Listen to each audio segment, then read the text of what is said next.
हमारे आसपास के पदार्थ फॉर क्लास 9। आइए शुरू करते हैं। पदार्थ छोटे छोटे सूक्ष्म कणों से मिलकर बना होता है।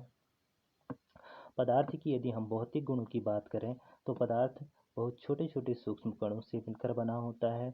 और यदि अभिलाक्षणिक गुणों की बात करें तो पदार्थ के कण निरंतर गतिशील होते हैं। इनके पास गतिज ऊर्जा पाई जाती है। ताप बढ़ने पर यह गतिज ऊर्जा और तेज हो जाती है।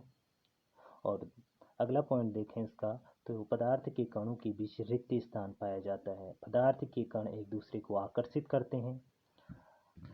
पदार्थ मुख्यतः 3 अवस्थाओं में पाया जाता है: ठोस, द्रव और गैस।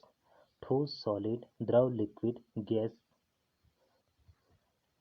पदार्थ की अवस्थाओं में सबसे पहली अवस्था ठोस। यदि ठोस की बात करें, ठोस अवस्था की बात करें तो वह अवस्था जिसमें आयतन और आकार निश्चित रहता है ठोस अवस्था कहलाती है। ठोस अवस्था का हम बेस्ट एग्जाम्पल मानव शरीर में देख सकते हैं। मानव शरीर में हड्डियों और दांत ठोस अवस्था में पाए जाते हैं। रक्त, जल और द्रव अवस्था में पाया जाता है। और फेफड़ों से गैसीय अवस्था 70%। आपको पता है कि हमारे शरीर में वाटर मौजूद रहता है, तो ये पदार्थ की स्टेज में आ सकता है। अगर हम ठोस अवस्था की बात करें तो एक निश्चित आकार होता है इसका। ठोस अवस्था में स्पष्ट सीमाएं होती हैं। निश्चित और स्थिर आयतन होता है ठोस का।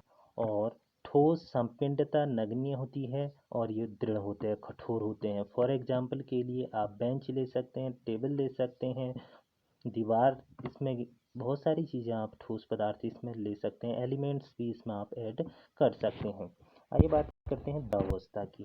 फ्रेंड्स, द्रव अवस्था जिसमें आयतन तो निश्चित रहता है लेकिन उसका आकार अनिश्चित रहता है, उसे द्रव अवस्था कहते हैं। द्रव, अगर हम इसकी कैरेक्टरिस्टिक की बात करें तो द्रव तरल होते हैं, उनमें बहाव होता है। द्रव का कोई स्थिर आकार नहीं होता।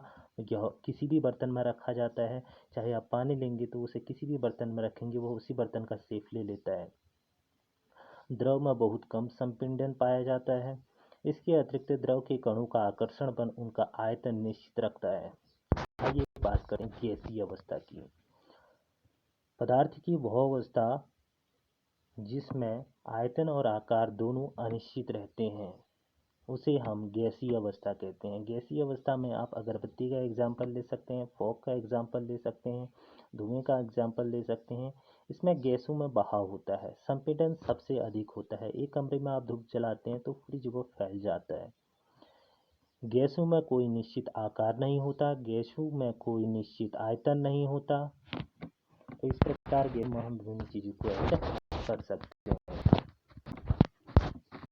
अगर हम इसे फिगरल माध्यम से देखें तो हम इस तरीके से पदार्थ की 3 अवस्थाओं को देख सकते हैं: ठोस, द्रव और गैस। ठोस निश्चित आकार होता है, द्रव निश्चित आकार नहीं होता है, गैस अनिश्चित आकार होता है, ठोस निश्चित आयतन होता है और द्रव का निश्चित आयतन होता है और गैस का अनिश्चित आयतन। अगर ठोस की बात करें, कोई भी बहाव इसमें नहीं होता है। यदि द्रव की बात करें, इसमें बहाव होता है। और गैस की बात करें तो इसमें भी बहाव होता है।